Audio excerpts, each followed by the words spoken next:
All right, so are you ready to dive deep into some stuff that'll really make you think? We're going to be talking about physics and consciousness and, Immortality. you guessed it, immortality. Our source material is this lecture, and honestly, the title alone really had me hooked. It's called Charge Attention, Lucid Dreams, and the Physics of Immortality. Yeah, it's pretty fascinating. It really explores, how we focus our attention and this understanding of energy we have, even like those blissful moments. It's like transcendent. Right, exactly. Yeah. And how all of that might be connected to ancient wisdom and also like cutting-edge science. I am so intrigued already. So does this mean we're going to learn how to train our minds to be superheroes or have those out-of-body experiences? Well, maybe not exactly. Yeah. But the speaker does talk about some pretty wild concepts. They start by talking about the power of focus, Okay. which they describe as these charge waves that come together at one single point. And get this, they link the ability to focus intensely with telling the truth. Okay, so I'm not sure I understand that connection. How could focusing your mind make you a more honest person? Well, think of it this way, when waves are all scattered, it could mean you have conflicting intentions, right? Maybe even those little white lies we sometimes tell ourselves. Yeah. But when our attention is focused, really focused, it's we're creating this high-resolution hologram of our mind. Oh, okay. It's clearer and has way more detail, and maybe it's even a little bit more honest. So a sharper image means a more honest perspective? That's actually a pretty cool way to think about it. Right. And to really show this, the speaker talks about this woman who made a hologram of a magnifying glass in a mirror. So the holographic magnifying glass worked perfectly on other objects that were in the hologram. Okay. But she couldn't see herself in the holographic mirror. It's as if her level of awareness, her resolution, wasn't high enough to see herself in that reality. That is such an interesting analogy. I'm starting to get how this whole idea of focus fits into this bigger picture. Yeah. But how does immortality even fit into all of this? Well, the speaker talks about immortality as this perfect echo that exists in the universe. They talk about a Sufi saint whose skill was judged by their ability to make these perfect echoes. Perfect echoes. Yeah. And they connect that with reaching perfect charge distribution and something called fractal symmetry within ourselves. Okay, now fractal symmetry sounds kind of intimidating. Can you break that down a little bit? What does that even mean practically? Okay, so imagine a perfectly symmetrical snowflake. Every tiny part of it reflects the whole structure. That's kind of what fractal symmetry is, this idea that even the tiniest pieces mirror the larger whole. Okay. And the speaker suggests that achieving immortality might involve aligning ourselves with that type of perfect symmetry, but on an energetic level. Okay, so maybe immortality isn't about living forever in this body, but more about aligning our energy with this perfect echoing pattern that's in the universe. Exactly. And the speaker even uses this phrase, the only way out is in. Ooh, I like that. Right? Suggesting that we need to go inward to cultivate this harmony and alignment inside of ourselves, to possibly transcend the limitations of our physical existence. So it's all about going deep within ourselves, kind of like what happens in lucid dreaming. That's a great connection. The speaker actually talks about how if you stay perfectly still when you wake up from a dream, it can actually help with remembering the dream. They say that any movement disrupts the dream spell, which they describe as this electric field that's created while you're dreaming. Oh, wow. Yeah. So it's we have to hold on to that subtle energy, that dream state, to actually remember what we went through. Yeah. I can totally relate to that. The more I move around when I wake up, the faster the dream fades away. Exactly. And to make it even more interesting, they bring up this book called The 9 Faces of Christ. Okay. And in the book, the main character learns how to take one more sense with them into each lucid dream. Wow. Yeah. And the speaker suggests that this is a metaphor for how we learn to become more aware. Okay. To slowly embed our consciousness within this subtle energy field. I'm getting chills. This is already getting so deep and we're just scratching the surface. I know, right? So tell me more. What happens next? Oh, it gets even wilder.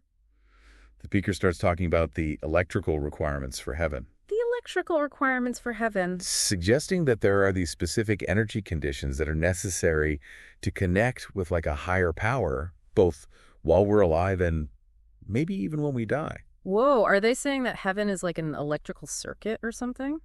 Not exactly, but they do bring up the research of Raymond Moody. Raymond Moody. Yeah, the author who wrote Life After Life, that book about near-death experiences. Oh, yeah. Yeah, I've heard of that. What does that have to do with the whole electrical requirements for heaven thing? Well, Moody's research suggests that near-death experiences might actually be electrically contagious. Electrically contagious? Yeah.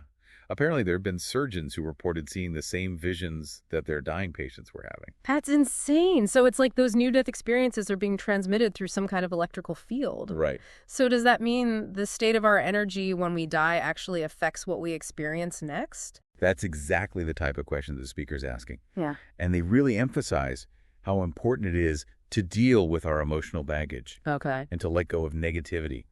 They even suggest that reaching a state of pure intention and focus could be super critical for having a smooth and maybe even blissful transition through death. This is giving me such a new perspective on those spiritual teachings about forgiveness and like living in alignment with your highest self. It's like they're all pointing towards this idea of creating this more harmonious energy field inside of us. Yeah. But how do we even begin to achieve that? Well, the speaker actually shares this great story about a shaman. Okay. And this shaman was asked why they didn't constantly see the world through the eyes of an eagle, which was supposedly one of their abilities. Wait, seeing through the eyes of an eagle, that would be amazing. What did the shaman say? They said it takes a certain level of detachment and, this non-judgmental observation. It's like they were saying we need to learn how to just witness reality without getting totally caught up in our emotions. Like watching a movie, but not getting super invested in what's happening. So it's about reaching that state of calm observation, like a scientist watching an experiment. Exactly. And the speaker even suggests that we try reviewing our day like it's a movie. Okay. Without interrupting the flow with judgments or emotional reactions. Mm-hmm. And they say this is something you can only do if you've fully processed your emotions. I'm starting to see how all of this is connected. By processing our experiences, letting go of that emotional baggage, and cultivating this calm and observant state of mind, maybe we can actually tap into these extraordinary capabilities, like seeing through the eyes of an eagle. But is there any scientific evidence to actually support these ideas? Now that's where things get really interesting. The speaker starts talking about how experiencing bliss actually affects our DNA. Wait, bliss affects our DNA. Tell me more. They explain that when people experience genuine bliss, their DNA actually becomes measurably more coherent. Wow. This means that it's better at conducting energy and has a stronger connection to magnetic fields. So the more joy and peace we feel, the stronger our energy field becomes, like some kind of energetic immune system. Yeah, that's a great way to think about it. Mm. And they suggest that this increased coherence might be why some people can have these intense experiences. Like what? Like near-death experiences or even time travel without getting completely scrambled energetically. This is blowing my mind. It's like the speaker is saying that by living in alignment with what's sacred, by cultivating bliss and this inner harmony, we can actually unlock these hidden potentials within ourselves and even withstand the challenges of transitioning through death. That's pretty amazing. It is incredible. But where do we even begin to access those higher frequencies of energy, that deeper level of connection? Well, that's where the speaker dives into some seriously fascinating physics, and especially this idea of longitudinal waves. But that's a story for part 2 of this deep dive. Okay, so we're back. And we're ready to go even deeper into charge attention lucid dreams and the physics of immortality. Man, I'm still thinking about all that stuff we talked about, like focus and bliss and even the electrical requirements for heaven. Yeah, it's a lot to process, isn't it? Yeah. And now we're going to get into some pretty heady physics stuff as we explore this whole idea of longitudinal waves. Yeah, that's the part I'm really curious about. It sounds super complex. Yeah.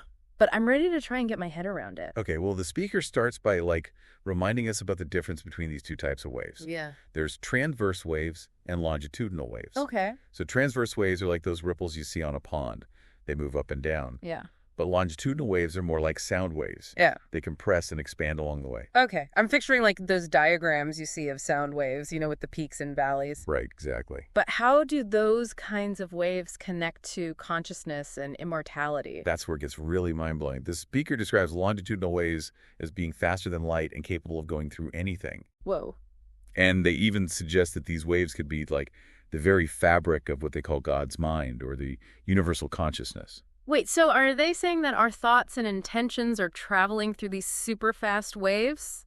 Kind of like radio waves carrying a signal? That's a great analogy. Yeah. It seems like they're suggesting that these longitudinal waves might be the key to understanding all those phenomena that we call paranormal. Okay. Things like psychokinesis, remote viewing, even instantaneous communication. So all those things that seem impossible, like moving objects with your mind or knowing what someone else is thinking, could actually be explained by the science of these longitudinal waves. That's what the speaker's proposing. They suggest that what we think of as supernatural might just be a higher level of natural phenomena that we just haven't fully grasped yet. I gotta admit, this is starting to sound a little bit like a science fiction movie. I know, right? But if all of this is true, why haven't we heard more about these longitudinal waves? Well, this is where it gets kind of controversial. The speaker suggests that governments might actually be suppressing this knowledge about longitudinal waves Oh, wow. because of their potential for being misused, especially as weapons. Wow, that's a big accusation. Are they saying there's some kind of conspiracy to keep this hidden from the public? I wouldn't say it's necessarily a conspiracy, but it does seem like they're implying that there are some powerful people out there who might not want this information to get out. You know? Makes sense. They even warn that this knowledge is powerful and we shouldn't take it lightly. So it's not just about understanding the science, it's also about like the ethics of using that knowledge responsibly. Exactly. That makes a lot of sense. But how do we even know if we're ready to handle this kind of powerful knowledge? Well, the speaker really stresses the importance of having a strong bliss body, Okay. which they describe as this highly coherent energy field. They believe that only people who have cultivated a certain level of inner purity and alignment can actually use the power of these longitudinal waves safely and ethically. So it's not just about understanding it intellectually, it's also about this inner transformation. Like we need to work on ourselves, raise our vibration before we can even start to explore these possibilities in a responsible way. Right. And to help us visualize how this all works, the speaker gives us this analogy using a donut shape. A donut. Okay, now I'm really curious. How does a donut explain longitudinal waves in consciousness? So picture a donut. Okay. Okay. And imagine your attention is focused at the very center of that donut, like a pinpoint of awareness. Uh-huh. And the speaker says this represents the plasma that's at the center of our brain. So our attention is like the core of this energy vortex that's swirling within the donut. Yes, exactly. And the speaker explains that the angle at which these donuts of energy come together Okay. determines whether the vortex that's created is implosive, which they call phase conjugate, or explosive. Wait, so the way we focus our attention, the quality of our energy can actually create different effects in the field around us? That's amazing. It is. And to show this, they share this really cool story about a woman named Grace who could actually follow the energy of the setting sun just by focusing her attention with incredible precision. It's like she could track and merge with the sun's energy pathway simply by focusing her mind. That's incredible. It's like a real-life example of someone bending reality with their thoughts. This is all so fascinating. But I have to ask, is there a way to actually apply these concepts in our everyday lives? Like, what are the practical implications of all this? That's a great question. And it's one that the speaker definitely addresses. They introduce this concept of embedding our awareness in what they call the grid. Embedding in the grid. That sounds super futuristic. What does that even look like? Think of it like aligning our consciousness with certain energy points on the planet. You know, places where that veil between dimensions is thinner and the energy flow is more concentrated. So places like sacred sites, power spots, ancient temples, those kinds of places, I've always felt a certain energy in those places, like a sense of peace or awe. Exactly. And the speaker also talks about using labyrinths and other sacred spaces to help what they call ghosts or disembodied energies find their way back to what they call the 0 point. Okay. And they suggest that this can actually be seen as an act of love and compassion. You know, like we're helping these energies get back into the universal flow. Now, when they say ghosts, are they talking about literal spirits or something else? They're using the term ghosts to represent those energetic imprints or patterns that have gotten stuck or dislodged from the natural flow of energy. You know, these imprints could be from trauma, unresolved emotions, or other disruptions. So are they saying that by focusing our attention and aligning ourselves with these energy vortexes, we can actually help heal and bring harmony back to the energetic fabric of reality? That's one way to look at it. Right. And they seem to be suggesting that our own inner work, you know, our efforts to become more coherent and aligned can actually have a ripple effect that goes beyond our own individual experience. It can help heal the collective as well. It's like we're all connected through this invisible web of energy, and everything we do, our intentions, our state of being, it all influences the patterns and possibilities within this web. That's pretty amazing, but also kind of a big responsibility. It is. And as we go into the final part of this deep dive, we'll see how the speaker ties all of these ideas together and gives us some practical tools and insights for navigating this complex and interconnected reality. Okay, so here we are, the final part of our deep dive into charge attention, lucid dreams, and the physics of immortality, man. It's been quite a journey through some seriously mind-blowing stuff. It really has. We've explored so much, like the power of focus and the potential of those mysterious longitudinal waves. And we even touched on those electrical aspects of near-death experiences and the idea of helping those energetic ghosts find their way back to harmony. Yeah, and I'm ready to see how the speaker ties all these threads together. What's the grand finale of this incredible lecture? Well, they go back to this idea of immortality, reminding us that it's not really about living forever in a physical body, you know? It's about reaching this state of perfect charge distribution and fractal symmetry within ourselves. Remember that snowflake analogy? Yeah, where each tiny part reflects the whole structure. Such a beautiful image, but I'm still trying to wrap my head around how that actually connects to immortality. Well, they connected back to that Sufi saint who was like a master of creating perfect echoes. Right. The speaker suggests that achieving immortality is kind of like creating that perfect echo within the universe, the state of energetic coherence and resonance that goes beyond the limits of time and space. So it's less about avoiding physical death and more about aligning our energy with this larger pattern, this echo that's reverberating throughout the universe. Exactly. And they bring back the concept of bliss, explaining how when we experience genuine bliss, our DNA actually becomes measurably more coherent, more conductive, and more connected to those magnetic fields we talked about earlier. Okay, so all those moments of joy and peace and connection, they're not just fleeting emotions. They're actually changing our physical structure at a cellular level. Yeah. It's pretty amazing. It really is. Yeah. And the speaker seems to be suggesting that this increased coherence, this stronger energy field, might actually be super important for navigating the death process. Okay. They imply that it allows for a smoother, more conscious transition into whatever comes next. It makes me think about those near-death experiences where people talk about feeling this overwhelming peace and bliss. Maybe those experiences are kind of like a glimpse into what's possible when our energy is truly coherent and aligned. It's definitely a fascinating possibility. Yeah. And it really highlights the idea that our state of consciousness, the quality of our energy field, could play a huge role in shaping our experience of death and what we encounter after we leave the physical realm. This is all so mind-blowing, but I have to ask, are there any practical things we can do with this information? Like as we live our lives here in this physical world, amidst all these abstract concepts, is there something we can actually do to cultivate this coherence, this bliss body in our everyday lives? The speaker does offer some practical suggestions. They really emphasize the importance of emotional processing, letting go of negativity, and cultivating that non-judgmental observation we talked about earlier. They even recommend trying to review your day like it's a movie without interrupting the flow with judgments or emotional reactions. So it's like they're saying that by processing our experiences, fully releasing those emotional burdens, and learning to observe our thoughts and emotions without getting swept away by them, we can create a more harmonious inner environment. Exactly. And remember that concept of embedding our awareness in the grid? Mm-hmm. They suggest that visiting energy vortexes and sacred sites can really help us align with those powerful energetic points on the planet. So it's not just about inner work, it's also about connecting with those special places that can amplify our energy and help us grow faster. Right. And they remind us about the importance of helping those energetic ghosts find their way back to the 0 point, suggesting that this can be a real act of love and compassion that actually contributes to the healing of the collective. So by cultivating coherence within ourselves, by aligning with those powerful energy centers, and by helping to restore harmony to the energetic fabric of reality, we can actually make a difference, not just in our own lives, but in the world around us as well. That's definitely the message the speaker wants us to take away. They challenge us to explore these concepts not just intellectually, but experientially.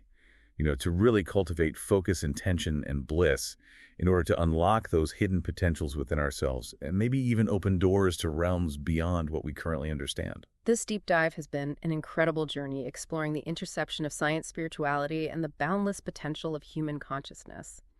We've encountered some truly mind-bending ideas that challenge our usual understanding of reality and invite us to consider that we're way more than just physical beings. Absolutely. We are energetic beings capable of tapping into frequencies of information and experience that go way beyond what our senses can perceive. So, as we navigate this crazy thing called life, maybe it's important to approach everything with a sense of curiosity and wonder. To cultivate awareness, intention, and compassion as we ride these waves of energy and information that surround us. And to remember that this pursuit of knowledge, this exploration of our own inner landscape, it's a journey that can lead to some seriously profound transformation. And maybe even the discovery of hidden potentials within ourselves and the universe around us. It's a journey we're all on together, and I hope this deep dive has given you some valuable tools and insights to help you along the way. Thanks for joining us, and until next time, keep those minds open and those hearts ignited with that spark of curiosity.